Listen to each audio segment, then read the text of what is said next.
무너진 교권, 위기의 교육 현실을 짚어보는 연속기획 두 번째 순서입니다. 대구의 현직 교사들이 심각한 교권 침해를 당했다며 직접 나섰습니다. 아이들에게 주먹으로 맞고 학부모의 온갖 폭언과 민원에 감정 쓰레기통이 됐다고 호소합니다. 힘겹게 버티고 있는 교사들의 목소리를 남효주 기자가 직접 들어봤습니다.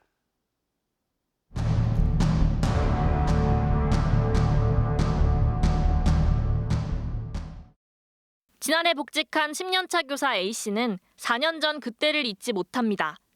담임을 맡게 된 반 아이는 한순간에 돌변하며 A씨를 주먹으로 마구 때렸습니다.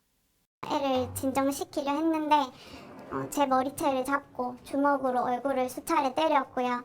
그리고 나서 빗자루를 가져오더니 막대기 부분으로 제 머리를 내려 찍었고. 큰 충격을 받았던 A씨. 하지만 학부모에게서 돌아온 건 그보다 더한 폭언이었습니다. 학부모가 작년 담임은 뺨 맞고 참았는데 당신은 왜 못 참아주냐? 이렇게 말을 했어요. 결국 교권보호위원회를 열게 된 A씨. 학부모는 아이를 차별했다며 교육청과 국민신문고, 국가인권위원회를 가리지 않고 무차별 민원을 넣기 시작했습니다. 인권 침해가 아니라는 답변이 돌아오기까지 걸린 4개월. 그 사이 써야 했던 16장의 진술서와 셀 수 없는 진술조사.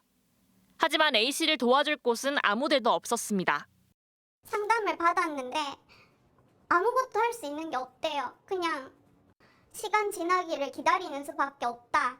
결국 마음의 병을 얻은 A씨는 3년간 학교를 떠나야 했습니다. 밖에서 비슷한 학생이나 비슷하게 생긴 인상의 그 나이대의 여자가 지나가기만 해도 너무 심장이 벌렁거리고 계속 눈물이 나고 내가 생각했던 교직이 이런 게 아니었는데. 24년차 교사인 B씨는 지난해 수업 도중 아이들 앞에서 폭행을 당했습니다. 옆자리 친구를 발로 차지 말라고 얘기한 게 이유입니다. 나와서 저를 꼬집고 한참 동안 팔을 비틀고 그 학생들 앞에서 계속 한 5분 정도 계속 그러고 당하고 있었죠. 하지만 B씨는 아무것도 할 수 없었습니다. 손을 붙잡고 하면 아동학대로 고소당할까 봐 제가 그냥 계속 꼬집히고 있었어요. 반에서 아이들끼리 조그마한 싸움이라도 있는 날이면 전화 상담에 진을 빼야 합니다. 제가 그냥 감정 쓰레기통 역할을 해주는 그런 경우가 많았었어요.